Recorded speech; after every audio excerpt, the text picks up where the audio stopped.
Hello and welcome everyone. This is our monthly Tales from the Top, and I'm really excited for this program. But before we begin, just a couple of quick housekeeping items. That chat that you see over here, well, it's actually at the bottom of your screen, but go ahead and open that up and give us a shout out. Tell us where you're Zooming from. And also, we're here to connect with you. So go ahead and connect with us there, connect with other members that are also on chat. But if you have any questions, use the Q&A down at the bottom of your screen, and we're going to get to those at the end of our program after our fireside chat with the controller. So this has been quite the wild ride in the legal cannabis market here in California, and we certainly are not done yet. In fact, Governor Newsom's 2021 budget plan, he's proposing to combine the California's Bureau of Cannabis Control, called the BCC, with the marijuana regulatory wings in the Departments of Food and Ag and also Public Health, and to a new state agency called the Department of Cannabis Control. So we're going from BCC to DCC, which is a two-letter improvement.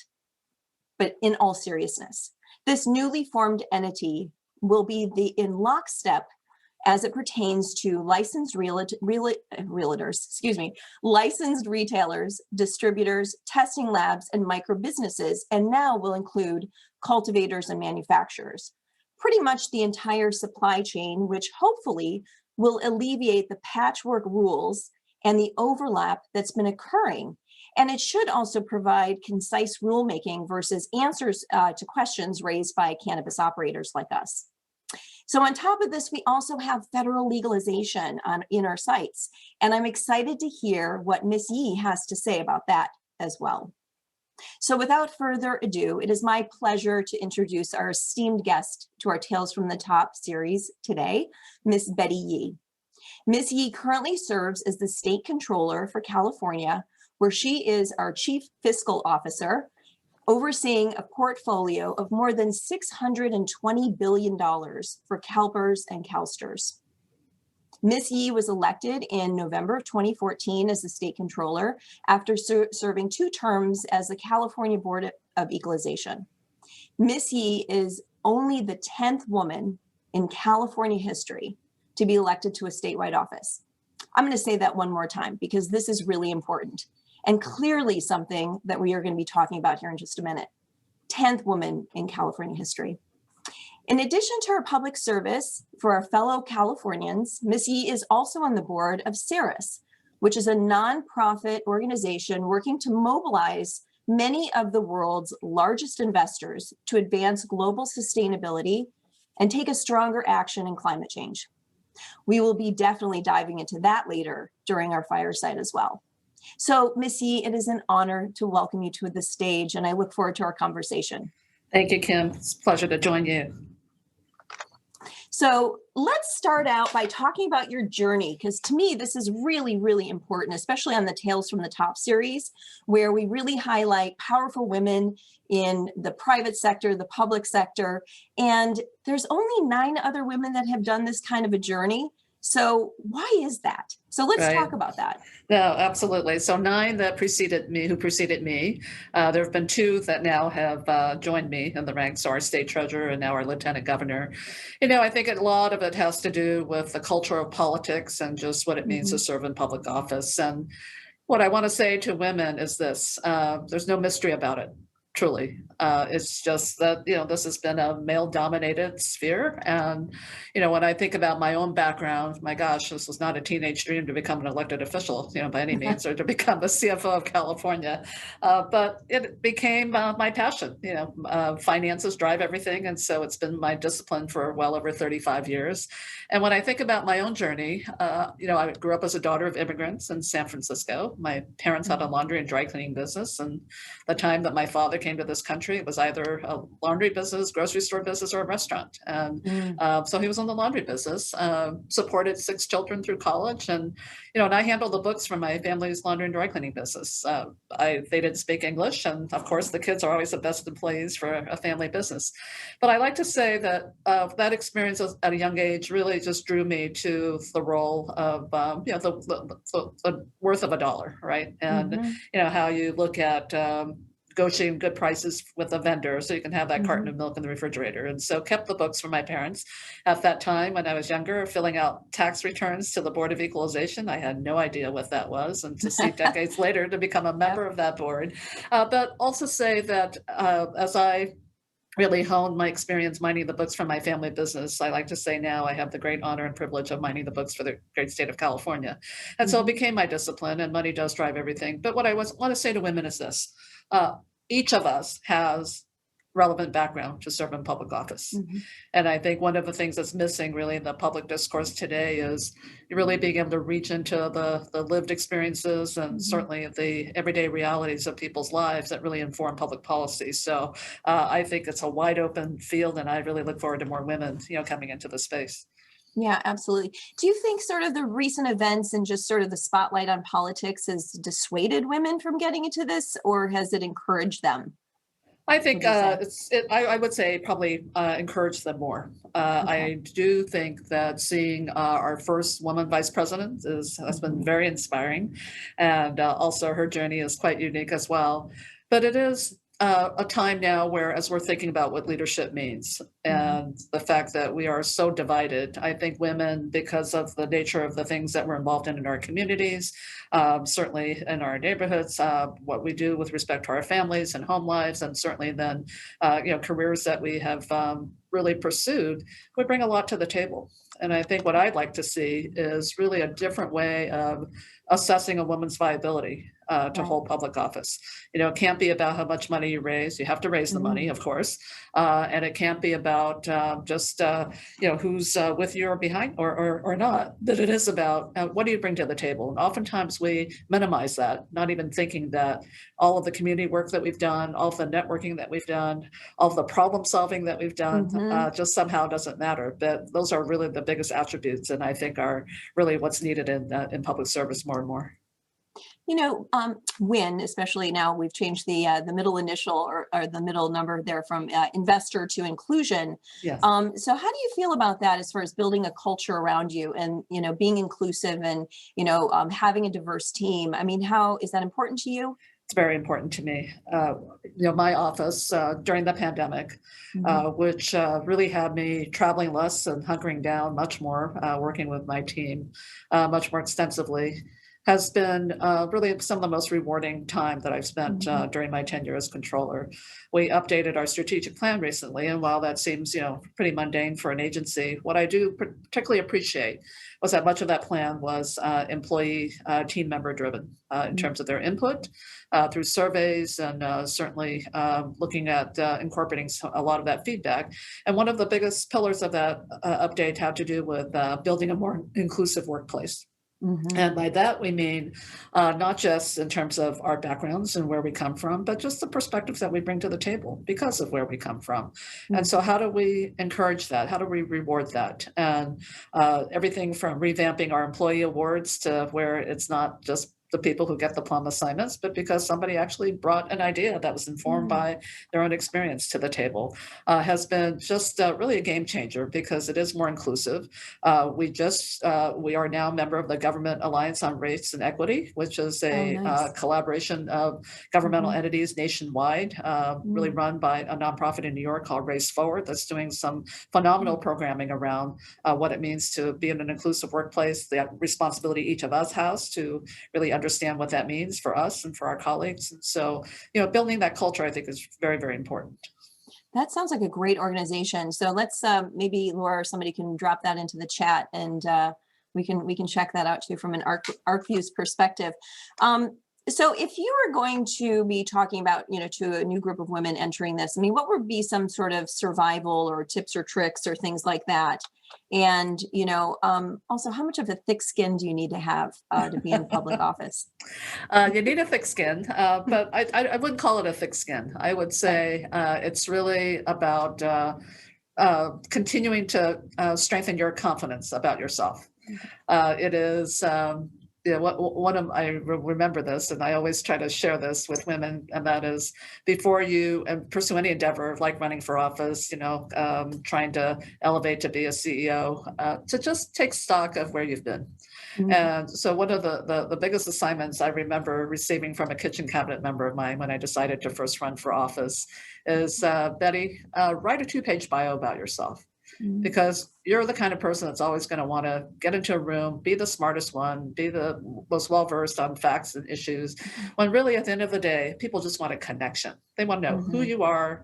They want to be able to see themselves in you. And so just write a 2-page bio about yourself. That is not your resume or CV.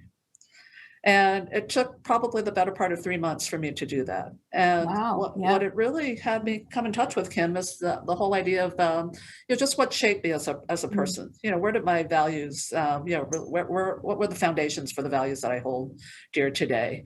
And what are the issues that I'm passionate about? And I can say that, since I've done that, and it should be revisited every now and then as well, but Mhm. since I've done that, it just gives you kind of this confidence about where you've been, the things that you're passionate about. Yeah. And then when you're actually in front of people, you just find that kernel that just resonates with people so that you can make that connection. Well, and it also gives you that moral compass and the whole compass in itself, right? And Absolutely. the roadmap that you want to follow. That's interesting about revisiting that. I think that's something we forget to do. We write down these lofty goals and then we tuck them away somewhere and then we Right. write them again or write them over again. And but Exactly. I think you're right. Revisiting them makes a lot of sense because then you can really see if you're on track or how much you've changed maybe from those early days. Absolutely. But I also probably should mention, we need to be very purposeful in terms of why we're serving as well. Yeah. I think one of the greatest skills, and I would say hands down with women, is problem Hmm. solving. I mean, we've Hmm. had to do it in so many realms in our lives, and we bring that to the table in public service. And I mean, let's face it, people expect us to solve problems. And so to roll up our sleeves, to know how to bring resources together, to really not be afraid of taking on those tough issues. And people appreciate that, whether you're successful or not. Being stakeholder driven, not being afraid to reach out and really engage your stakeholders. And I would say the one thing I feel very strongly about is you have one shot, especially when you're in Hmm. elected office. So you do your best. You're going to have your detractors all the time, but there are no do-overs. So do the best you can and don't be afraid to just step in and really lead in solving problems. What's your next career move? Very good question. I have That wasn't on the pre-list, but I figured I'd just throw that out there no, anyway. no, no, no. It's fine. My discipline is finance. I think it really Mhm. can bring me into any space. I care a lot about the issues of climate change and sustainability, Mhm. which I know we'll talk about a little bit later. But also, I'm a native of California. This has been a Mhm. state that's been kind to me. It's a state that's undergoing a lot of change, and Oh, yet it's yeah. very much the bellwether for so many parts of the world and the nation. So I would be honored to have the opportunity to one day serve as governor of the state, and it's something I pride myself in, that I feel like Mhm. I'm knowledgeable about the state of California and all its regions and Yeah. unique attributes of its people. So I hope to have that privilege. Well, if you do that, you have my vote, Betty. So Thank you, just Kim. just saying, that's true. So let's just say we're talking to a couple of women who are getting like maybe ready to go to college, maybe just getting out of college. What would be kind of their launching point if they do want a political career? What would you Oh, say kind of be the first thing that they should do? absolutely. Volunteer on a campaign. Oh, Just get a firsthand look, find a candidate mhm.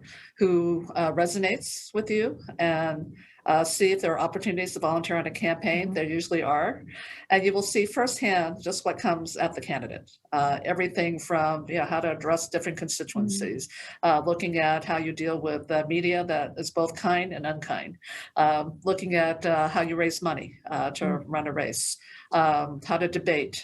So you just really see that firsthand, and also being able to help shape that campaign as a volunteer.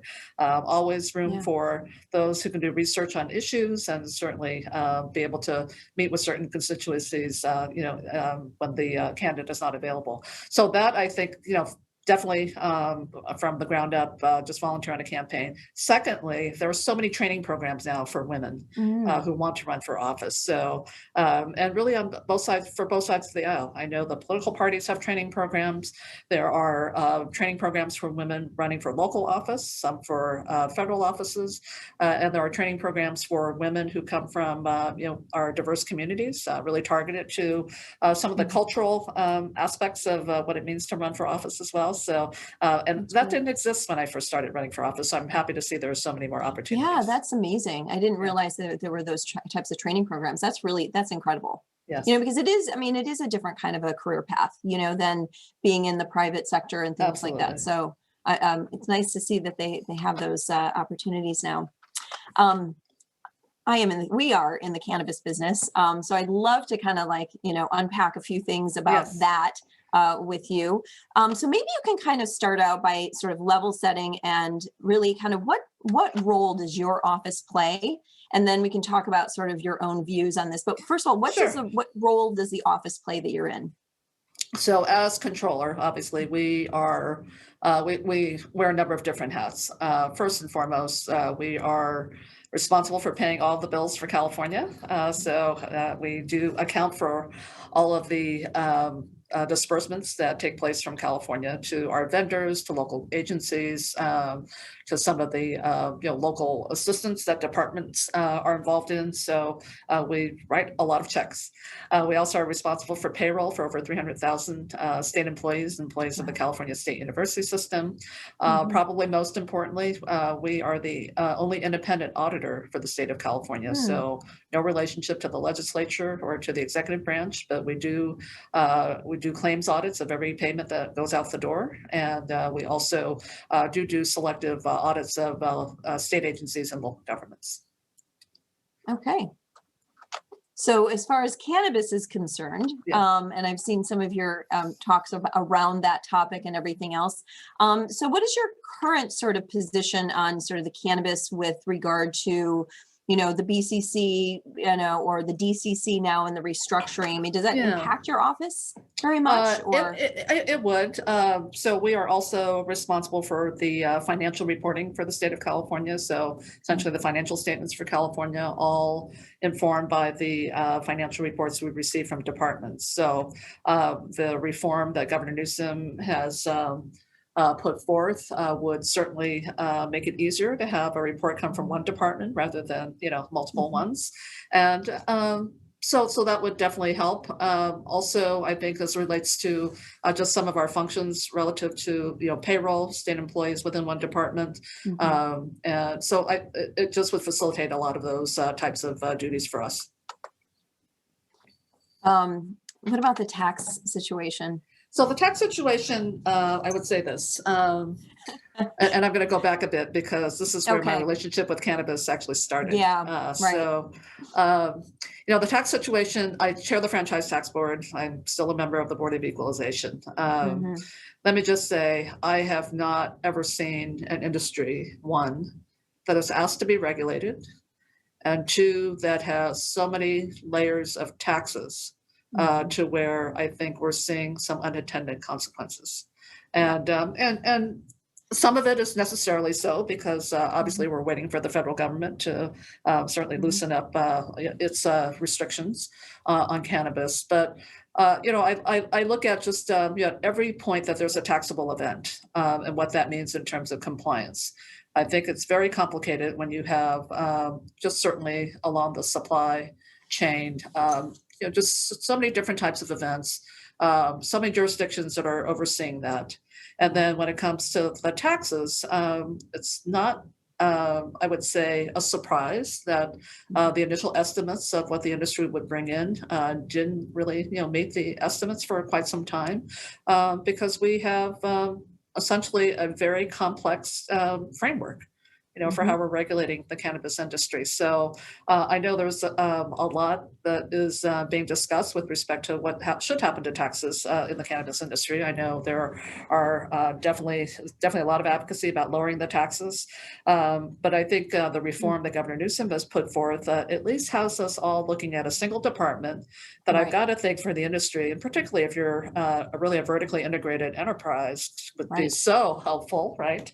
Not having to incur costs just to deal with so many different entities. And for us, I just think in terms of the state administration and oversight would make a lot more sense. But here's what I would say about cannabis, and I think why California ended up in this space. It took California quite a bit of time to establish the regulatory framework for medical cannabis. And then, of course, Prop 64, came on the horizon. And so the two kind of somewhat collided to where we didn't have one completely nailed down yet and firmed up. And so we were having to look at the regulatory scheme for the recreational use as well. And that became just very, very complex. And, is it something that we could have avoided? Perhaps. But I also think that we just wanted to get just so much of this off the ground. And then, of course, you have your local entities that wanted to weigh in as well. So frankly, I don't know how you all do it as business enterprises, because it is a lot of rules to keep track of. There's a lot of different interfaces with regulatory agencies. And, from the tax perspective, I will tell you the big tax issue that I've always kept my eye on is the federal 280E business expense deduction, because it's enough to put any of you out of business if we're not really recognizing the legitimacy of the costs that are incurred. Absolutely. And I think that's why some of these things became vertically integrated, to kind of pass those up. Exactly. And being able to kind of, capture it or treat it slightly differently. Ancillary businesses, exactly. Whether or not they're, included or not. I mean, it's just been such a struggle for a lot of California-based legal businesses that I think that's why we're still seeing such a huge amount in the illicit market, Exactly. And as consumers of cannabis, I mean, I think most of us would prefer to buy regulated product because it's going through the safety testing and the efficacy and all these other things. And we want to promote the legalization. We voted for it, right? Exactly. But it is tricky and it is expensive, but I think, to your point, at least we're making a couple of steps toward it, and, reform should come with that.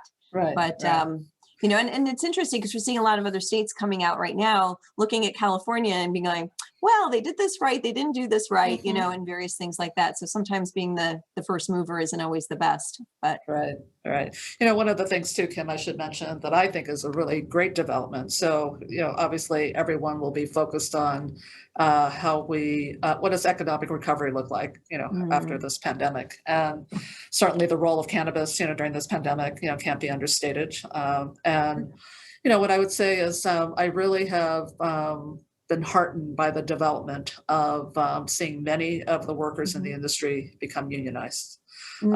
Which to me is really a sign of, I won't say maturity, but it is about, just doing the best we can as we're really lifting up the industry to provide job quality for the workers. And that to me is really important, because that will have sustained impact when the industry continues to have, obviously it's fluxes and that I think when you have a stable workforce and when you're able to look at that as something to point to as here's what a legitimate operation can look like, that speaks volumes.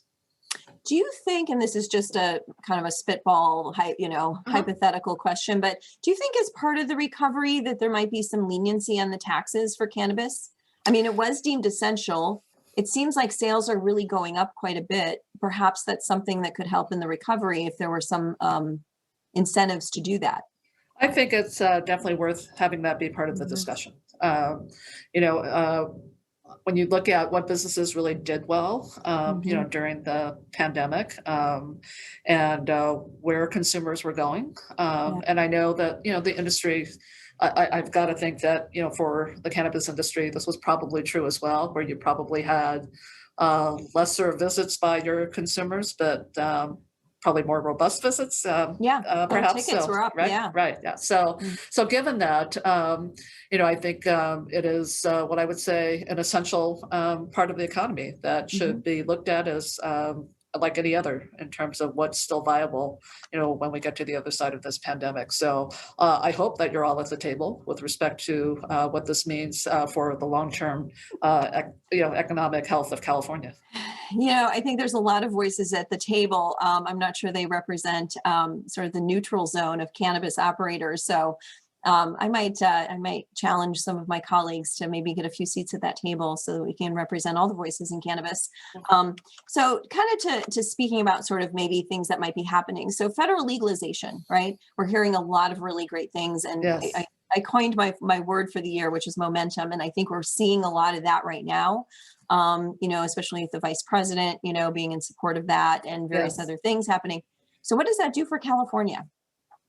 I actually think it would be very helpful for California. I mean, all these issues that we have spent time trying to work around, whether it's banking, whether it's taxes, you pick an issue around how you regulate an industry. And what we've had to do, because we have not had the federal recognition of cannabis as a legal product, has been frankly expensive, and has created a lot of the complexities that we're talking about today. So I actually welcome it, if for nothing else, just on the banking space. And then I also think it could help with respect to informing what our regulatory framework could look like. That would be much more, it would be much easier for the industry to interface with our state regulators, because now we're not having to come up with, just kind of how do you kind of bend that corner to, to really comply with, all these kind of conflicts in law. And the other thing I'm heartened by at the federal level is that this becomes a bipartisan issue. I do believe that we will get bipartisan support for this, and the industry has done a great job of reaching out to both sides of the aisle. In some ways, it's kind of a libertarian type issue, where you could probably, just see a lot of support along those lines. And so I'm actually very optimistic about what this means at the federal level. And certainly for California, we've done this, but I think more will be on the way. And that is, we began in some ways this conversation around broader legalization with respect to what we've been seeing in terms of our criminal justice system. So, looking at the impacts of, the equity impacts, who are we incarcerating, a lot from our communities of color, what that means in terms of, expunging records for low-level offenses. So I think there's definitely a criminal justice tie to it as well. And so not just on the fiscal financial front, but I think in a number of other policy issues as well, we're going to see just a lot more broader thinking about, just how we ought to be looking at this industry in terms of facilitating even greater opportunities. Oh, absolutely. And, to your point, I mean, I think one of the biggest challenges that we've had as investors in the space is that, we want to support the social justice and social equity programs. But it's really challenging because a lot of those people don't have the experience in running businesses, especially when there's venture dollars or, investor dollars behind that, and certain types of outlooks. Like, for example, we want an exit, right? Yes. And, having a social, equity license actually can preclude that. Yes. And so, exactly. you're kind of at odds, and then you don't have any, public funds available. There's no SBA backed program. So I agree with you. I think federal legalization will help on a number of fronts. But let me ask you this. Would you be supportive if the federal legalization takes another few years, let's say, in putting together maybe a private-public partnership for funding on these social licenses in some way? I would be supportive. I look at, and I'll just say, just in terms of the larger equity work that I'm doing, we saw during this pandemic just how so many of our businesses, small businesses in our communities of color, minority-owned businesses were hurt deeply, took a much bigger hit, heavier hit. And a lot of that had to do with just traditional lack of relationships with financial institutions. And if they did have relationships with financial institutions, the amount of assistance that they received through loans were much smaller than some of your typical businesses. And so, when I look at equity, I think about just what do we do in the long term to really help lift up these communities so they could become resilient in the long run. And so some of the work that we've been doing is looking at financial institutions that already are in these communities, community development financial institutions, minority depository institutions that don't have the scalability yet of large banking institutions, but could. And I Okay. think a great public-private partnership, because these what we call CDFIs, Community Development Financial Yep. Institutions, are funded by a federal CDFI fund. It's funded by Mhm. foundations. It's funded by private capital. And I think if we're able to shore up these institutions to where they can process loans to the scale of Mhm. large banking institutions, where they can develop a workforce initiative where they're employing people from the community who Yeah. know the community, Yeah. and where we can just really lift their technological capability. I think we're talking about really something that can be sustained and really bring equity and lift those communities in more ways than just the space we're talking about. Absolutely. And I can tell you now that the investors and most of our network would really, really support and work with anyone who's putting that together. Mhm. We just need a little bit of a backstop. We need a Right. little bit of a better path forward to commit the capital and to do that. And so I think Arcview is maybe, think about us as a partner in Uh-huh. that as we start to look at how do we solve some of those problems. Because I agree with you. I think there's more than just the cannabis industry to sort of tackle with Exactly. regard to that. We've got it across the board. Um, Along the same lines, but not necessarily Uh-huh. exactly cannabis, but I want to talk about psychedelics, if you don't Uh-huh. mind. Okay. Because I know Oakland approved that as a city. How would you feel about that for the state doing an approval for psychedelics? I do have to admit, Kim, I probably want to learn more. I don't, We no, all do, right? yeah, No. exactly. So I don't have an opinion or perspective at this point. Yeah. And, I will say this though. I'm really someone who obviously has been in the public financial space for a long time. Hmm. I have really loathed public policy decisions that are completely revenue driven. Mm. I do think that particularly during this time when we see such intersectionality, across issues, that there has to be, just so many, there has to be multiple bottom lines about why we're doing what we're doing. And so, as I learn more about that issue, I'm going to be really scrutinizing whether it's giving us more than just, obviously creating a new marketplace, generating more revenue, but that we're not creating unintended consequences as a result. Yeah. So I definitely want to look into that more. But that's where I generally Hmm. have seen myself kind of shift and focus because we're working with finite resources, and while Hmm. yes, it's great to think about how to generate additional revenue, Hmm. I'm not so sure that that ought to be the main driver of why we do what we do. Right. Yeah. Well, let's talk about these finite resources. Well, first of all, you're on this board of this group called Ceres. So can you just Oh, tell me series. about Yes. that? Uh-huh. Yes. Ceres, okay. Yes. And first of all, why did you join, and what's your motivator for working in sort of the sustainable area there? Sure. So I am on the board of directors for Ceres. It's a national sustainability nonprofit organization. And what we try to do at Ceres is to really work with some of our major influential investors, as well as companies, to look at how we drive sustainability solutions throughout the economy. So essentially, we're trying to move capital Hmm. to more sustainable, to deal with some of our biggest sustainability challenges. And so we do interact with global investors. I sit on Hmm. the board of CalPERS and CalSTRS, both of which are the largest public pension plans in the United States, but also a major institutional investor globally. And so Ceres is very much focused on the climate crisis. We're Hmm. focused on water scarcity and pollution, Hmm. inequitable workplaces. So kind of like that whole, I would say a good part of that ESG framework, but mostly on the E, Yeah. and understanding that, the interrelationship between all of those is quite integral. And what would be like the key? I mean, is it state by state, or you said it was sort of a global perspective, but It are is, you kind yeah. of like focusing more on like what can California, or what kind of could happen for California? I mean, we've got water issues, we've got a lot of issues here. We do have a lot Obviously, of clean issues. air. I mean, Yeah. so yeah. No, it's actually probably more nationally and globally driven. So Okay. while Series does have initiatives in states, particularly with respect to the ag sector in some of our Midwestern states, Hmm. definitely very interested in the water issues here in California.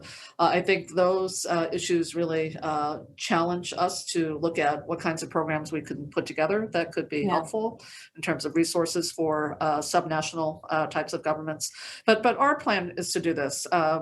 We have a limited period of time to really address the climate crisis. We Hmm. are very much working towards aligning companies with the goals of the Paris Agreement. And so in doing that, what can we do to help companies transition, their carbon footprint to a cleaner, energy footprint, look at water scarcity throughout their operation. And then in terms of the inequitable workplaces, how does that impact, obviously, not just our customers, but their own workforce as well? And so the work that I've been really focused on more recently is looking at the financial regulators. So the regulators who oversee the deployment of capital. So whether it's our Federal Reserve, whether it's the Securities and Exchange Commission, state insurance commissioners. So looking at where there is some say about how capital is deployed, so that the regulators themselves, one, look at their own carbon footprint, and then two, as an investor on the pension funds, we're going to want to know, where are you putting your dollars? I mean, to the extent that we know that the oil and gas industry probably isn't going to be a viable industry, in the future. How are we insisting that they transition their operations? And so that's been a huge topic of our focus, because my job at the end of the day, in terms of being on the pension funds, is to deliver the retirement benefits for our 3 million members who are educators and public sector workers who have retired. So that's and Ceres helps us do that, because I think we're now making the business case for sustainability. It is a financial risk if you don't address it. And I think part of what I think is smart is I know there are many in the cannabis industry that are looking at sustainability, and to do that, kind of at the front end of just establishing operations, I think is smart, and not have to have it become a risk to where the financial cost of that begins to really creep in and overtake the operation. Well, and that's been a challenge. I was in the clean tech space 1999. So yes, I've been around for a little while circling that. And, it was really tough to create an ROI for investors in, clean technologies and sustainable development and various other sort of things to introduce. I think we're there now. And I think, I don't think we're too late, which is good, but I think we're right at the cusp of this. And I think if we do bring all of these things together, the corporations, the investors, the public side, as well as the private side, and really making an effort for it, I think we have a really good chance. What about hemp? I mean, is that part of the discussions that you guys are having right now? It's not been, and this is interesting, because I would say that in so many ways, hemp falls into really a sustainable, industry. Obviously, with respect to low water usage and pesticide usage. I mean, I think it meets a lot of those categories, and I think where it's going to probably get traction is when you see some of the large investors begin to look at this as a potential place to invest their assets. So I would say not an industry that's come before us in any great way yet, but I think it has some of the attributes of what investors are looking for. The other thing I would say about hemp, and I don't know enough about the industry, but I am going to put this out there.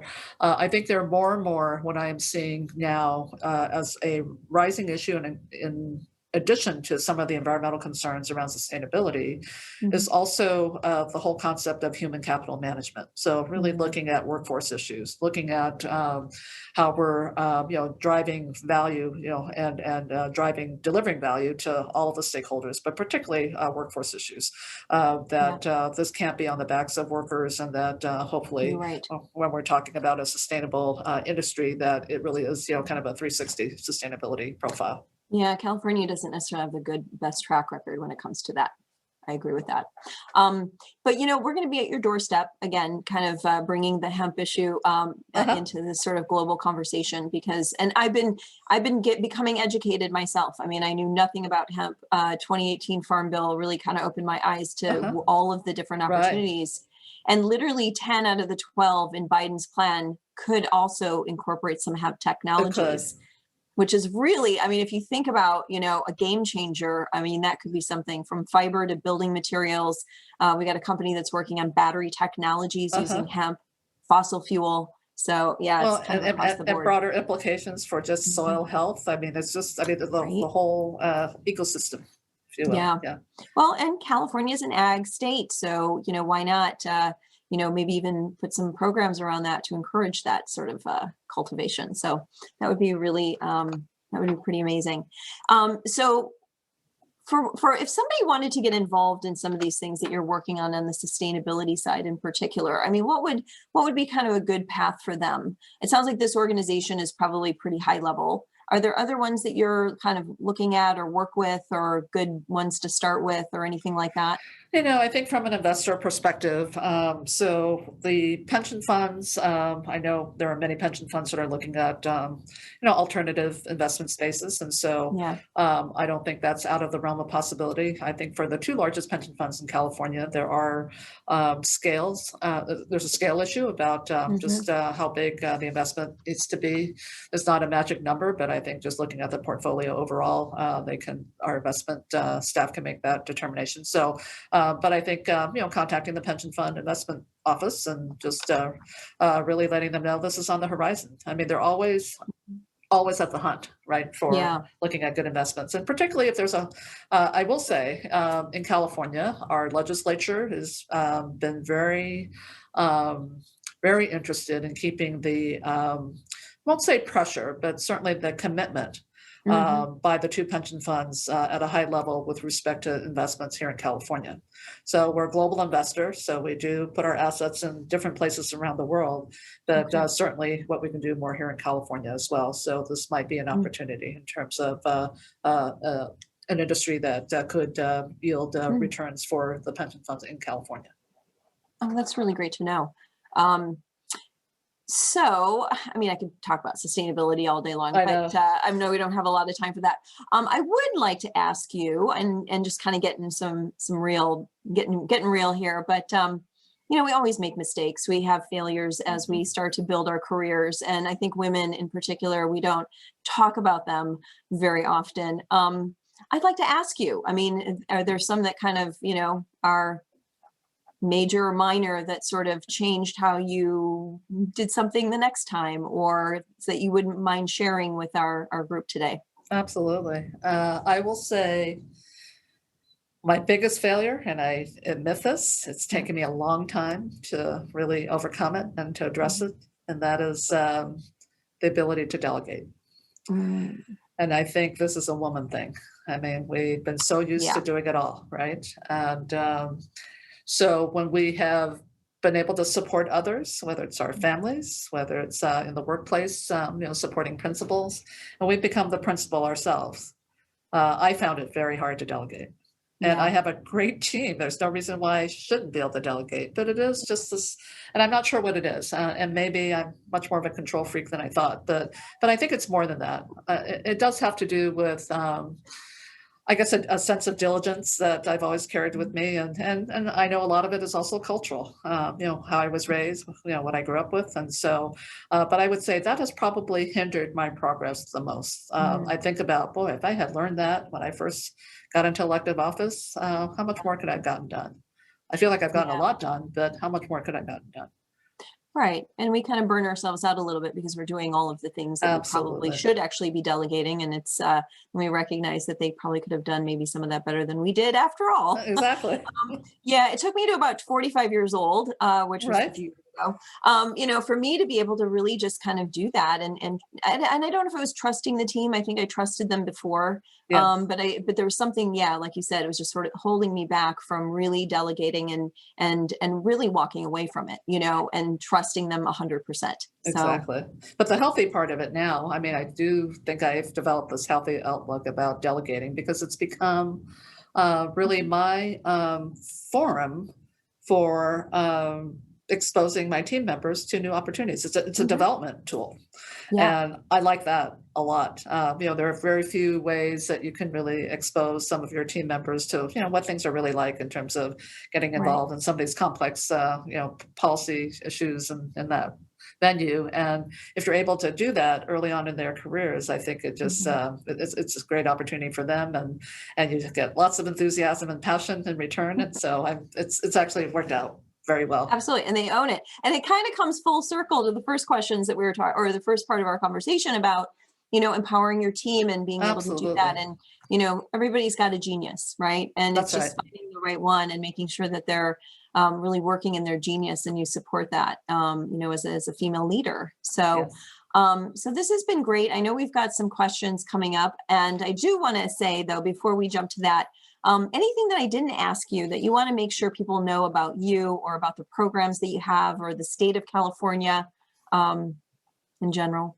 Sure. Well, let me just say, I'm very, very privileged to be serving in this role in California. And what I would say to just all of your viewers from, around the globe is thank you for not giving up on California. This has been a very trying time for all of us around the world, but particularly here in California, where we pride ourselves on innovation. We pride ourselves on the diversity of our people, our perspectives, certainly our economy, and yet we see, just so many challenges on each of those fronts. But I also very much believe that we are going to come out much stronger, on the other side. The resolve here, and I'm not traveling as much as I did prior to the pandemic. When I did, what inspires me to continue to do this work is just how much resolve people have, and particularly those among us who don't have a lot of opportunities. And so you look at that and you think, my goodness, a modest investment into those areas could really just lift so many up. And so I really am motivated by that. And I'm just really happy to be able to do this work. And I'm really blessed. That's great. Well, and I think you're right. I think we've had a little bit of a reputational problem in the last few years, for sure. With certain parts of our administration not supporting California, sweeping the forest floors and various things like that. So, but that's good to see. And I think, as a Californian myself, I mean, we're all stewards of the state and promoting the state. So that's great. So Laura, do we have any questions from people that we can start to weave in and ask? We do. So thank you so much for being here again, Betty. We're so happy to have you. Let's start with a question from Michael Schwam, who is our partner at Duane Morris. Michael wants to know, if you could go back and rebuild the cannabis industry, what would you do differently? Great question. I think what I would do is look at how to really have the industry involve more stakeholders from the beginning. And as I mentioned to Kim, my involvement with this really was during my time during the Board of Equalization when I was elected to represent the Northern Central California District, where we had a lot of cannabis activity. And of course, during that time, it was not a pleasant time. We saw the federal DEA coming in, raiding dispensaries pretty regularly. And I think what we tried to do during that time was really to enhance our public education around the industry. And as you know, I mean, we talked about the illicit market. There was an illicit market. And frankly, the raids didn't help that. But at the same time, I used to always speak about the industry as really one of the few, if really the only industry that's asked to be regulated. And what does that mean? And I just wish that we could have had a broader, diverse array of stakeholders around that, to where maybe we could have gotten the federal government to move more quickly in a prior administration. I hope they do going forward, that we would have had that many more allies, on this front. So I think that's probably where I would say we didn't do as much as we probably could have. Great point. Patrick Sanders, who is one of our WIN members, wants to know, how do you feel about compliance and GMP standards coming to the industry? I'm sorry, say that again. You cut off a little bit. How do you feel about compliance and GMP standards coming to the industry? I'm not familiar with GMP standards. I'm sorry. Okay. Sorry if my microphone's cutting out a little there. I think it's called good or manufacturing processes. So it's part of the manufacturing, process that we have for other industries. So if it's not organic, for example, you have sort of those layers in the manufacturing cycle, to kind of even impose some more regulation on it. I mean, we have the testing, right? We have the cannabis testing, but that's really kind of at the end game, right? Yeah. We don't have those others, along the way. I guess this is where, and I apologize for not knowing more in this space, but what I will say with respect to how California has set up its regulatory framework, one we need you at the table to essentially kind of inform us about all these different iterations of oversight that California may need to provide. And obviously, not adding costs with respect to how you do business. I mean, I think that's a major consideration, but also as a regulator, looking at how we can be more efficient with respect to our own oversight. And I think that's where, because, and first of all, let me just say, like, hats off to Lori Ajax. I mean, the woman, like, could not have done, any more like yeoman's work. And, given the timing and just the situation that we found ourselves in. But I think now that, we have a sense of, just who the regulatory entities are, I think we need to get back out and really understand, the different types of, operations and situations that could occur that, at least to me, suggest, do we need to revisit, the oversight of that? Do we need to understand better, where there are going to be, additional costs imposed on businesses? Do we need to understand better the tax implications to where all of a sudden, there's even more of a burden? So I think that's really where I would kind of come down on it without knowing more. Thank you. And last question, did you have mentors throughout your career? Who were some of your mentors, and what were some of the most valuable lessons that they've taught you? Absolutely. Well, many mentors. I will say that my political mentor, who really encouraged me to run for office, is now retired State Senator Carol Migden from San Francisco. She was a tough legislator. What I loved about Carol Migden, and we don't see this too much anymore, she was an incrementalist. Really saw the goal that she wanted to reach, but wasn't afraid just to keep, carving away at it. So you get a little bit enacted one year and you build on it the next year. And I think we've lost some of that to where, things are becoming more urgent, emergent. So it becomes kind of an all or nothing proposition. And then all of a sudden at the end of the day, we don't really have much if we're not successful. My overall political mentor is someone who I've never met. Now, former, now deceased Congresswoman from Hawaii, Patsy Mink, one of the first Asian American women in Congress, who actually was the architect, one of the co-architects of Title IX, which, as you know, just swung the doors open for women in certainly higher education, athletics, and just the participation of women and girls in so many of our public spaces. And what I really admired about Patsy is that no one looked like her when she was trying to get Title IX passed. And so she literally had to tell her story to each of her colleagues to try to win their vote. And her story was compelling, coming from Hawaii even. She saw her father being passed up for promotional opportunities as a civil engineer to his white counterparts. She herself faced discrimination trying to get into professional schools, and she decided she wanted to do something about that. Became a state legislator and then ran for Congress. But to think now that we have, Title IX on the books, that is why I get to have this wonderful conversation with Kim today, which is why I get to see so many great women who are stepping up and really leading both in the public and private space. And to know that we women and girls can be, just as, competitive in so many of the opportunities that have been reserved for men for a long time. Astounding to think that this was Patsy Mink. And so, she used to have a saying that was about, all things that we want to see in our communities should be informed by our own personal experiences. And really for the purpose that no one faces the same discrimination that we did. And I think we still have a lot more work to do there, but the door's been open.